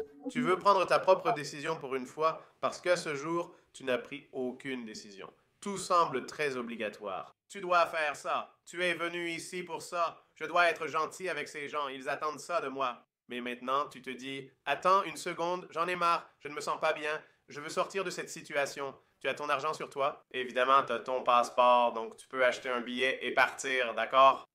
D'accord, donc... Ouais. Il est environ 1h30 du matin. On a transport en commun en Turquie. C'est que tout est fermé. La carte d'Istanbul, le système de transport est arrêté. Genre, c'est fini pour la nuit. Là où j'étais, c'était à environ 45 minutes ou 1 heure de chez lui. Mais je me suis dit, peu importe. Moi, à ce stade, quelque chose m'a dit, genre, il faut que tu y ailles. Mets cette abaya à fermeture éclair. Ferme-la juste. Tu dois mettre un hijab sur ta tête. Genre, tu sais, il faut que tu le fasses. Quelque chose me l'a dit. Habille-toi correctement, vas-y et mets-toi en tenue réglementaire. Au cas où, rends-toi aussi discrète que possible. Je fais mes bagages comme si je rangeais des affaires. Angrafal, une dame m'arrête. Et elle, gardez à l'esprit qu'elle ne parle pas anglais. Donc, elle est au téléphone avec Google Traduction. Elle me dit « Oh, eh bien, je n'ai pas été payée. » Et moi, j'étais là. Aucune femme ne va te payer. Je veux dire, j'étais là. Ça doit être un problème pour le support Airbnb. Je ne sais pas quoi te dire. Mais genre, je vais revenir, genre, je vais revenir, genre, je dis tout ce que je pense devoir dire pour me barrer d'ici. Je rends tout ce qu'elle m'a prêté. Genre, elle m'a prêté sa carte de transport d'Istanbul. J'ai mis de l'argent dessus et je l'ai utilisé pour les transports, donc je la rends. N'importe quel chargeur ou adaptateur qui était dans ma chambre qu'on m'avait prêté, je le remets à sa place. Je m'assure qu'elle a toutes ses affaires. Toutes ses affaires. Elle les récupère. Au moment où je pars, elle m'arrête et là, je comprends que je suis dans la merde. Mais j'essaie quand même de vendre cette idée que tout va bien, que tout est parfait et merveilleux. Et tu sais, je reviens tout de suite. Mais j'ai toutes mes affaires dans les mains, prêtes à partir. Alors je m'éclipse aussi vite que possible. Il est genre 1h30 du matin. Le temps que je ressors, mon ami est déjà dans le parc, de l'autre côté de la rue. Une aire de jeu est de l'autre côté de la rue. Et je passe le portail de l'immeuble, le portail de la résidence, et je referme le portail à code derrière moi. Et les voilà, la tante et le neveu sont là, debout près d'une voiture. Genre, ils ont leur voiture. Ouais, non, c'était comme s'ils m'attendaient presque. Je ne l'ai pas vu parce que, tu vois, j'étais concentrée, j'avais l'adrénaline qui montait. Je me disais juste, d'accord, finissons. Je vais traverser la rue pour aller au parc. Je ne sais pas ce que je dois faire, mais il faut que je parte d'ici et vite. Donc, je vais essayer de me cacher dans l'ombre. Quoi qu'il arrive, je ne peux vraiment pas laisser la famille venir. Et bien sûr, ils sont là, c'est sûr, et ils... Combien de temps t'a-t-elle retardé? Donc évidemment, on dirait bien que c'était une tactique de la propriétaire pour te faire attendre. Combien de temps as-tu eu ces allers-retours avec elle? C'était un peu, en fait. Je ne pourrais pas te dire honnêtement. J'ai eu l'impression que ça a duré, en réalité, peut-être 10 minutes, mais c'est passé très vite. Vraiment très vite. Parce que dans ma tête, tout tournait ainsi. Mon esprit était... En train d'éclore. Donc elle les a alertés à ce moment-là et ils sont arrivés... Tout de suite. Ils sont arrivés directement parce qu'ils avaient fait en sorte que mon Airbnb soit à distance de marche de la maison familiale. Et donc maintenant, ça explique ça. Maintenant, je comprends pourquoi ils m'ont mise là, bien sûr. Donc, Ils vivaient dans le quartier. C'est pour ça qu'ils t'ont mis dans le quartier. ouais, ce n'était pas ça. Ce n'était pas pour m'apprendre la vie en squad. Tu vois ce que je veux dire? Mais ils vivaient dans le quartier, genre techniquement à côté du ghetto, mais ils m'ont juste mise dans le ghetto parce que c'est à distance de marche. Et tu sais, c'est plutôt joli. Ils connaissaient sûrement aussi cette dame. J'ai l'impression qu'ils ont peut-être pris un arrangement à l'avance, même si je ne sais pas s'ils l'ont vraiment fait. Ils ont dû le faire. Et juste, ils sont dehors et ils sont dans une voiture, ils sont dehors. J'ai ma valise à roulettes et mon sac à dos et je suis juste, vous savez, vraiment, genre mon esprit est ailleurs. Je suis partie. Oui, je suis juste partie, sans savoir où aller ni quoi faire. Mais je suis dos au mur et je dois agir. Elle m'attend, prend ma valise à roulettes de ma main et elle me dit de monter dans la voiture. Tu resteras dans la maison familiale. Nous déciderons demain où tu iras. Et moi, je suis là. Oh. Je ne sais absolument pas quoi dire. Mon neveu est là, wallahi, je ne te ferai jamais de mal. Je suis toi, tu es en sécurité avec moi. Mais j'épouserai d'autres femmes après toi. Ouais, genre. Et il dit, oh, wallahi, blablabla. Bla, bla. Et c'est comme, non, tu ne comprends pas. Comme la réaction combat-fuite. Mode. Ouais, non, ça c'est le mode combat-combat. la menace n'est pas comme ce n'est pas ça. Tu sais, ce que je pense, c'est que je ne donne un ours pourrait venir, je préférerais qu'un ours vienne qui m'attrape. Ça, c'est un. Moment de panique. Tu vas presque faire une crise de panique. En ce moment, je perds vraiment les pédales parce que l'idée derrière cette fuite, c'était que tu ne serais pas là. Laisse sortir ce Mexicain en toi. Laisse sortir ton Mexicain intérieur. Oui, tu sais, on est très sportif, on ne s'ennuie pas. Je plaisante. Je laisse mon sac et cours vers mon ami. Ils auraient été choqués de savoir qu'un gars attendait dehors pour prendre. Eh ben, c'est la partie folle de l'altercation. Donc, je suis genre, je commence à me figer un peu parce que je ne sais pas ce que je suis censée dire ou ce que je suis censée faire. Et donc, mon ami arrive du parc, il fait une apparition et repart. En fait, elle ne veut pas venir avec toi et elle commence à essayer d'être l'héroïne de la situation. Et j'apprécie ça et je pense que, tu sais, on devrait tous, quand on peut aider quelqu'un et qu'on est en mesure de le faire en toute sécurité, on devrait le faire. C'est une question de bonne foi, c'est ma boussole morale. Et c'est comme... Je te le dis, ça s'est arrivé uniquement parce que c'était la Turquie. C'était pourquoi j'ai aidé, mais si c'était l'Iran, l'Afghanistan ou même... Le Pakistan. Oh, j'aurais été... Personne ne se serait impliqué disant « Oups, c'est leur problème familial, je ne m'en mêle pas ». Oui, l'attitude aurait clairement été différente, mais il essayait vraiment d'être un peu trop héroïque. Et c'est genre, mec, je suis totalement pour être le héros. Mais là, t'es en train de dire quoi, en fait? Je pense qu'il en fait un peu trop. Tu es en train de me griller un peu, là, et toi, tu devrais te taire. Si tu dis quelque chose de travers, j'ai l'impression que ça pourrait mettre ma sécurité en danger à ce stade. Tu dois arrêter de parler. Je ne le dis pas, mais dans mon cœur, j'espère vraiment que tu vas juste te taire. Je dois trouver une solution, je suis perdu. Mais si tu n'étais pas venu, alors il t'aurait, d'une façon ou d'une autre, forcé à monter dans la voiture. Pourtant... Je l'aurais fait, je serais montée dans la voiture. Donc, je suis contente qu'il ait été là. Mais il a commencé, tu sais, à m'encourager à m'affirmer et, comme moi, à leur dire directement que je n'en veux pas. Et c'est, je veux dire, je ne peux pas sortir de mon rôle. Je dois, tu sais, je suis un peu figée et je ne sais pas quoi faire. Il refuse d'impliquer la police turque. Et il a eu l'idée. Et appelons les flics, appelons la police turque. Et pendant ce temps, oui, mon ami dit qu'ils ne veulent pas appeler la police turque, ils ne veulent pas le faire. Et moi, je me dis, oh, ça détourne l'attention. Dans ma tête, ça détourne l'attention de moi. Si jamais il arrive quelque chose, comme s'il m'emmène, je peux juste faire semblant d'être une demoiselle en détresse, ou pas. Je déteste jouer cette carte, mais si je dois le faire, je vais m'enfuir par tous les moyens nécessaires à ce stade. Si je dois être une demoiselle en détresse, me mettre à quatre pattes, aboyer et mettre des oreilles. D'accord? C'est ce que je vais faire pour me protéger en ce moment. Je suis dans cet état d'esprit. Genre, il faut que je sorte d'ici, et c'est ce que je vais faire.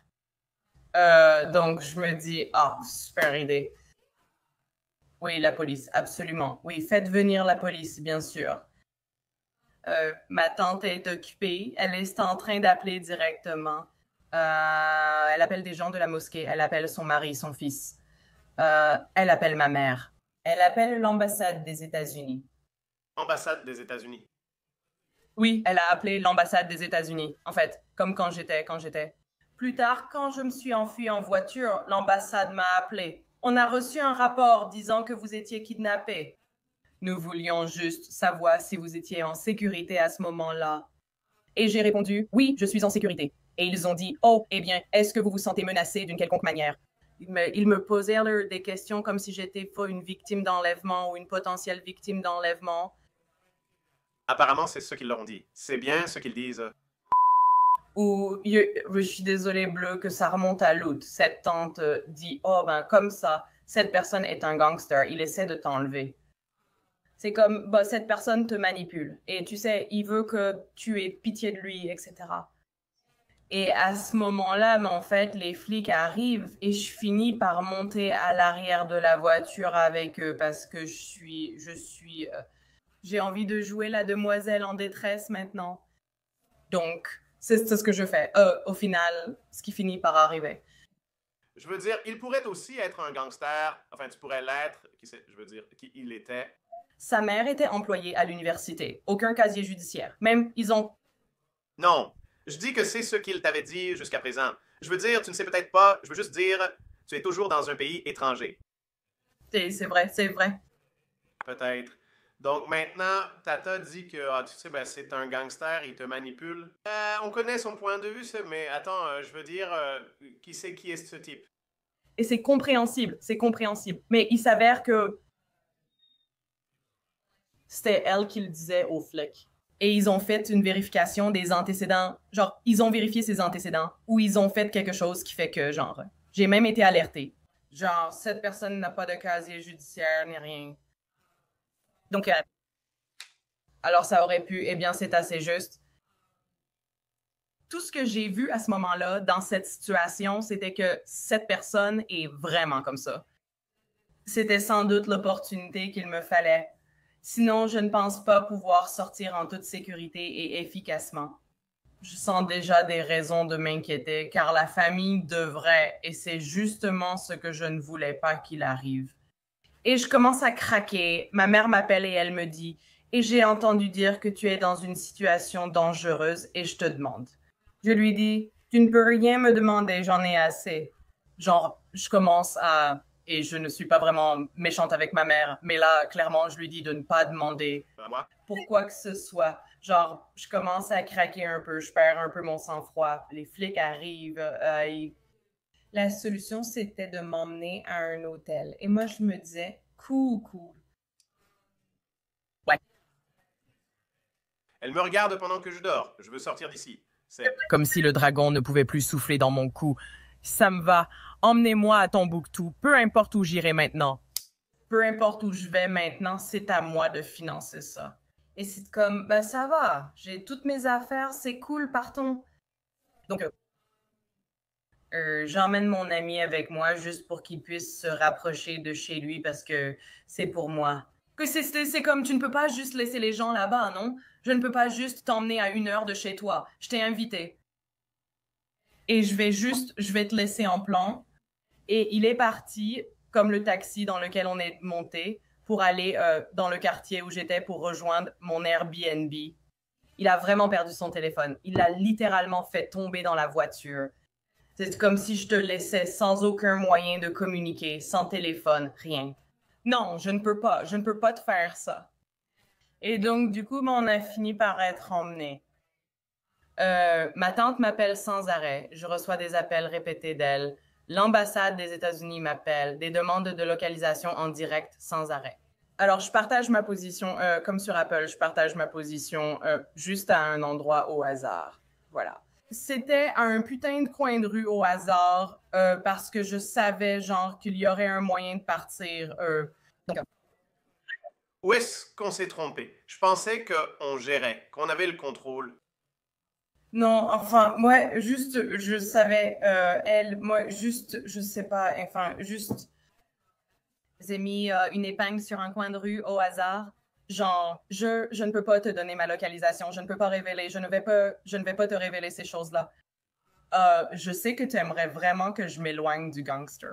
C'est, tu sais, quelqu'un qui est là pour m'attaquer et commettre des crimes odieux contre moi, n'est-ce pas? Et je comprends ça, mais comme toi, je ne vais tout simplement pas savoir. Tu ne peux pas agir ainsi. La demande de localisation m'a envahi. Ma mère m'appelle le lendemain quand je suis dans un nouvel Airbnb parce que je dois passer d'un Airbnb à un autre 4 fois de suite, jusqu'à ce que ce soit l'heure de mon vol de retour pour Londres pour revenir en Amérique. Donc, je bouge tout le temps. Et ma mère m'appelle le lendemain et me dit « Oui, ta tante m'a appelé et elle voulait savoir quelle maladie mentale tu avais. Aussi, je ne sais pas comment elle savait que tu avais un... Est-ce que tu as des médicaments sur ordonnance à portée de main par hasard? Parce qu'elle a dit que tu semblais être beaucoup sous l'effet de nombreux médicaments psychiatriques. Elle voulait en savoir plus sur tes troubles mentaux. Genre, et moi j'étais là et je ne suis pas malade mentale. C'est ça le truc. Maintenant, ça explique pourquoi il fouillait dans tes bagages. Peut-être alors... Oui, c'est le truc des bagages bizarres. Maintenant, tu comprends pourquoi. Maintenant, tu vois l'intrigue. T'as vu, Voilà l'intrigue. D'accord, très bien, très bien. tu comprends maintenant pourquoi. Ce n'est pas seulement de la curiosité ou de l'indiscrétion. Tu vois, ils veulent vraiment savoir ce que j'apporte. Ils veulent vraiment tout contrôler. Voilà pourquoi. Ils font une vraie vérification sur toi, c'est ce qu'ils veulent dire par là, d'accord? Assure-toi de bien regarder la fille. S'il y a quelque chose qui ne va pas chez elle ou pas, et évidemment, ça rentre dans la catégorie de quelque chose qui ne va pas chez elle. La fille est folle maintenant, tu ne dois pas t'en approcher. Donc, il voulait savoir. Oui, et donc maintenant, tu vois pourquoi l'autre Airbnb. Fouiller dans mes affaires et que ce soit comme ça quand je reviens, ce n'est pas de la paranoïa. C'est légitime, c'est vraiment légitime. Genre, c'est quoi ce délire? Maintenant, tu comprends le pourquoi je m'inquiète pour mes affaires, non? Du coup, ben, je me retrouve à avoir, genre, dans... Attends, mais non. Mais aussi, tu n'es sous aucun médicament. Tu n'as pris aucun médicament avec toi et elle t'a quand même lancé ça. Parce qu'elle ne comprend peut-être pas que quand tu c'est limite un enlèvement. C'est te manipuler pour aller dans un pays. Épouser un gars que tu n'as jamais vu ou rencontré auparavant. Quelqu'un dont la culture est très différente de la tienne, tu vois? Et maintenant, tu vois les guerres se rapprocher autour de toi et tu paniques, comme je l'ai dit. J'aurais paniqué si je m'étais réveillé en voyant cette femme au bout de mon lit. Meuf, qu'est-ce que tu fais là? Je serais parti direct. Non, elle était vraiment en face de moi, comme moi.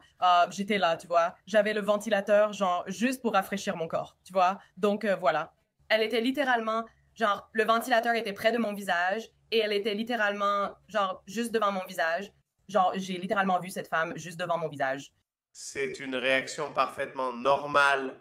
Donc, il n'y a rien qui cloche chez toi. Tout est lié à la façon dont ils t'ont manipulé pour venir à Istanbul.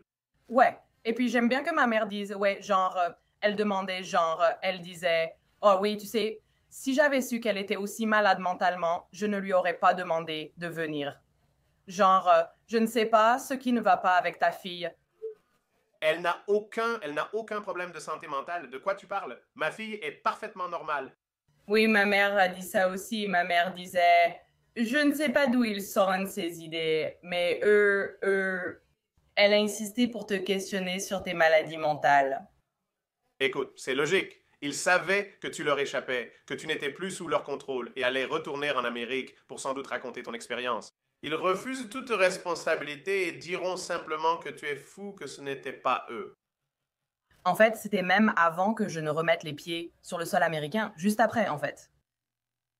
Je ne ressemble à personne. Les gens commençaient à s'éloigner de moi comme de la peste, comme si j'étais mise à l'écart socialement. Et cela avant même ma décision officielle de quitter l'islam. Après ça, as-tu vu ces deux filles, ces deux femmes qui... Elles ont en fait appelé pour vérifier, juste pour voir si j'étais en vie, n'est-ce pas? Parce qu'elles voulaient s'assurer que tout allait bien, que j'allais bien physiquement. Et elles voulaient un peu connaître les potins à ce sujet. Elles voulaient un peu les potins après. J'ai vraiment dit quelque chose et j'ai expliqué, voilà ce qui s'est passé. Et tout ce que tu as dit était en fait correct. Et voici ce qui s'est passé ensuite.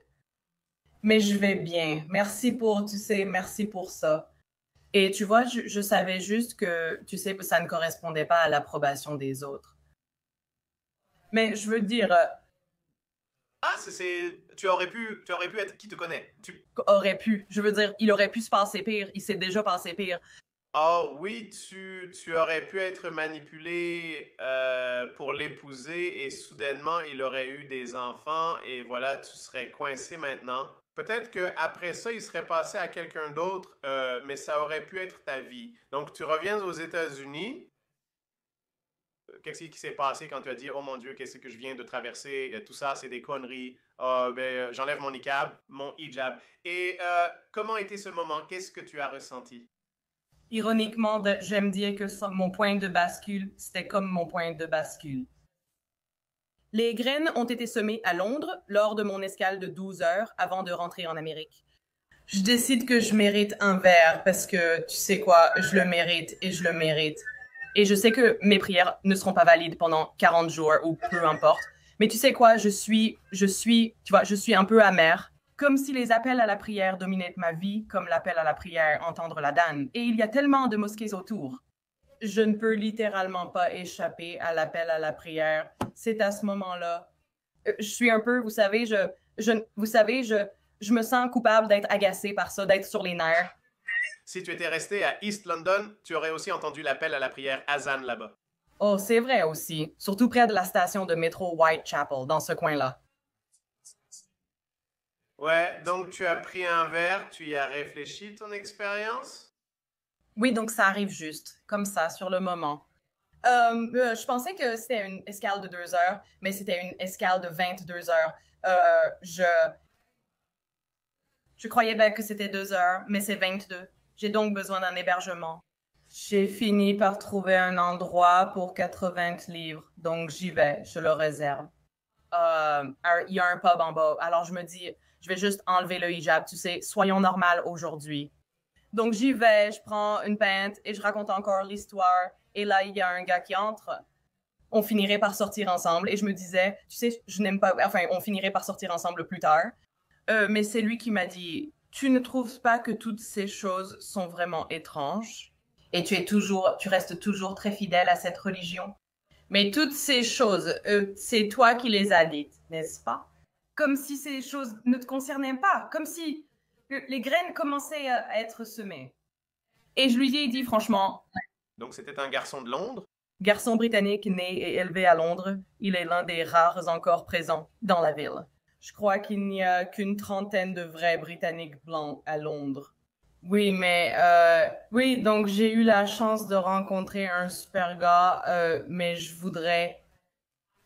suis revenue en Amérique, genre. On a échangé nos numéros et tout parce qu'on a passé 12 heures ensemble, 12 ou 13 heures juste à parler l'un avec l'autre. Oui. Donc je suppose que tu lui as raconté toute ton histoire à ce moment-là? Oui, c'est lui qui a semé des graines. Tu ne trouves pas ces choses étranges? Comme ça sort de ta propre bouche et tu ne trouves pas ça bizarre. Genre, oh non, c'est une obligation religieuse. Et tu sais, oui, et je disais même des choses vraiment bizarres comme, oui, je suis assise ici en train de boire. Mais tu sais, c'est pas une erreur, c'est un choix. Et ce n'est pas une erreur, c'est un choix.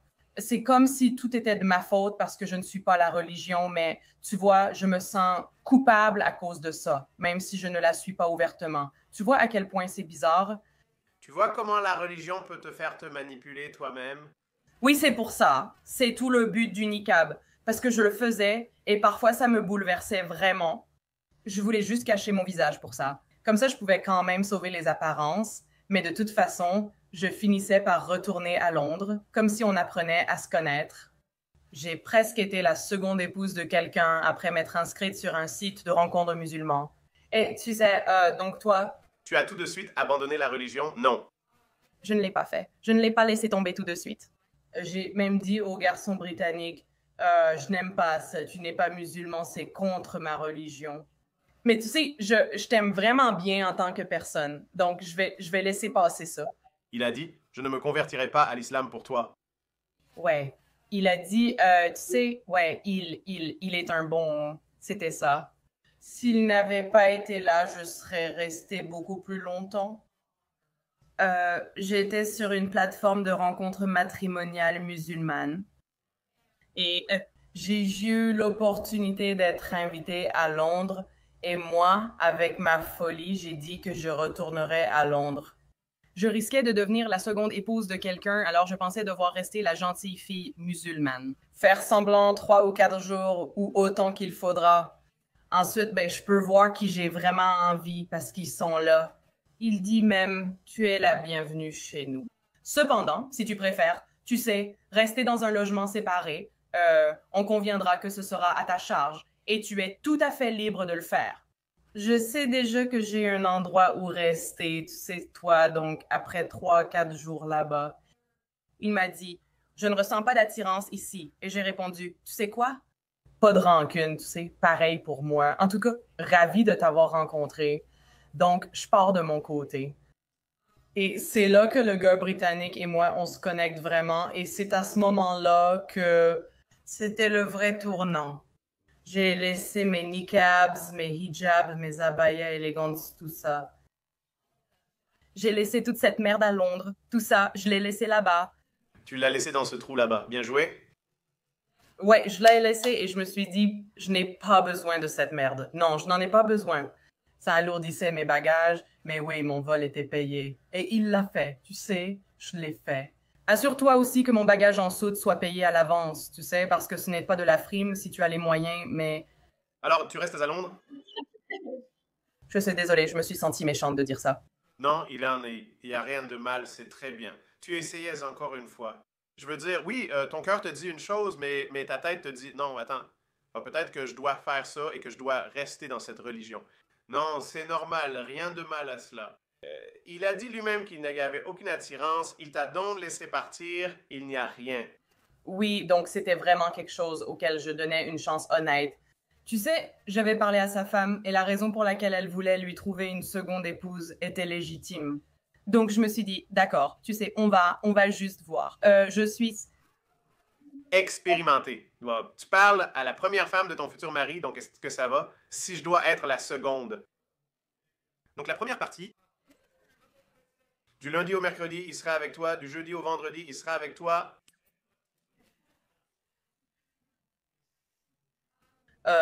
Oui, c'était.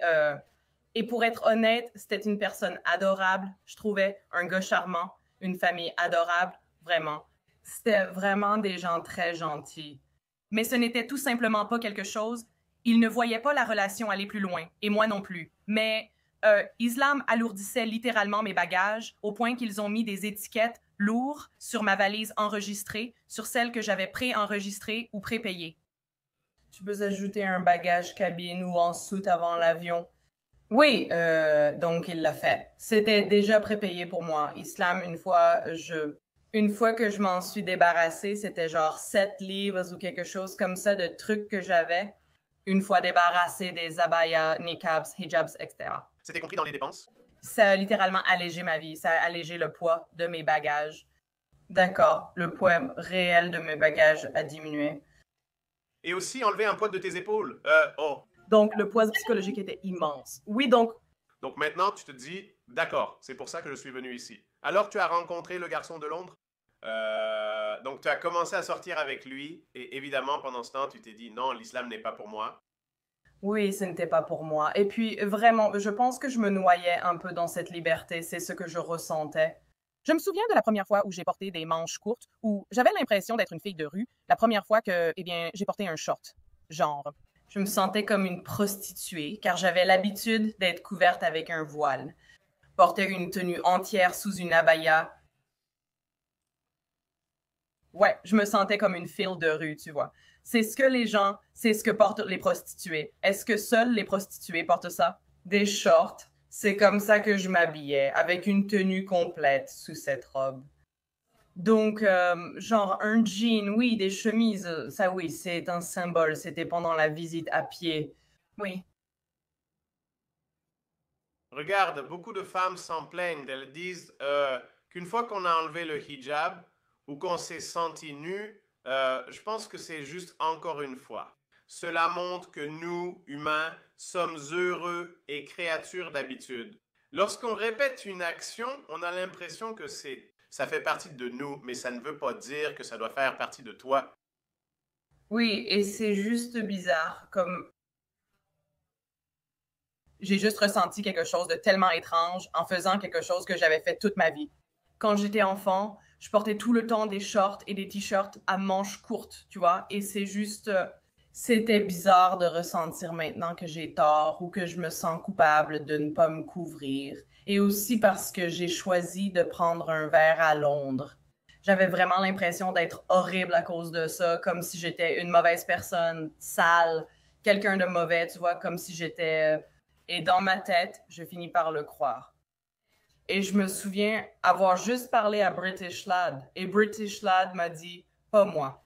Je ne te l'ai pas dit lors de notre rencontre, mais tu étais de loin la personne la plus endoctrinée à qui j'ai parlé. Pourtant, il t'aimait. Non, c'est vrai, on s'entendait toujours très bien. Mais, Ouais. oui. Alors, tu as fini par vivre à Londres avec lui ou pas? Finalement, ça n'a pas marché. C'est juste à cause de la distance. Il devait même venir me rendre visite ici en Amérique, et voilà. C'était super. Continuez ainsi. Les choses commençaient un peu à s'effondrer, donc c'était difficile de rester ensemble. Et moi, tu sais, même si j'apprécie ses conseils et l'impact qu'il a eu sur ma vie, parce que sans cette petite poussée douce dont j'avais besoin, oui, j'aurais pu être la deuxième épouse de quelqu'un, j'aurais pu l'être, c'est possible. Je pourrais être la quatrième épouse de mon neveu à ce rythme-là. Ou j'aurais été un puits. Mais il aurait eu plus de femmes. Pourquoi pas? Oui, c'est quoi ce don? C'est évidemment un. C'est une histoire très motivante. Enfin, je veux dire, moi, parfois, je me sens mal quand j'entends des histoires. Et puis, ton histoire date d'il y a 2 ans seulement, alors que des gens comme moi sont actifs depuis longtemps. Et on espère que ce qu'on fait, d'une manière ou d'une autre, ça atteindra des personnes comme toi qui tombent dans ce piège. Quel est ton conseil? Quoi? Quel conseil aimerais-tu donner? Parce que je peux comprendre, je veux dire, il n'y a aucun jugement ici et il n'y a pas de jeu de reproche ici. Parce qu'en t'écoutant, je peux comprendre comment une chose peut en entraîner une autre, et nous, les êtres humains. Et quand on veut croire en quelque chose, comme tu l'as dit dans la dissonance cognitive, on veut croire en quelque chose. On a tendance à ignorer toutes ces autres choses, comme tous ces autres signaux d'alerte qui apparaissent. On a juste une tendance à les ignorer.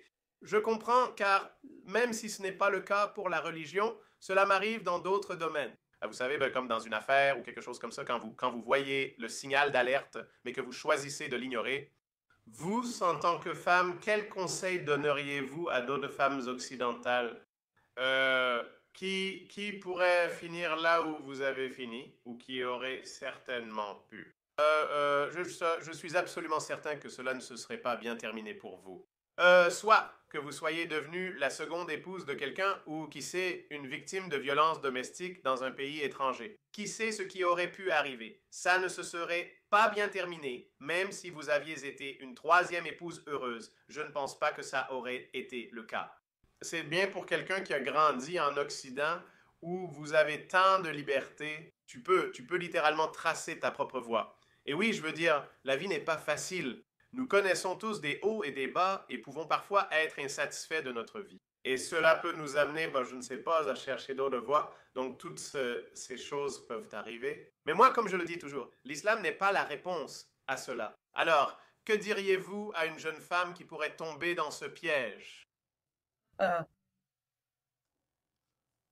Je veux que tu saches que tu ne peux pas acheter ton bonheur. L'islam ne fera pas de toi une nouvelle personne.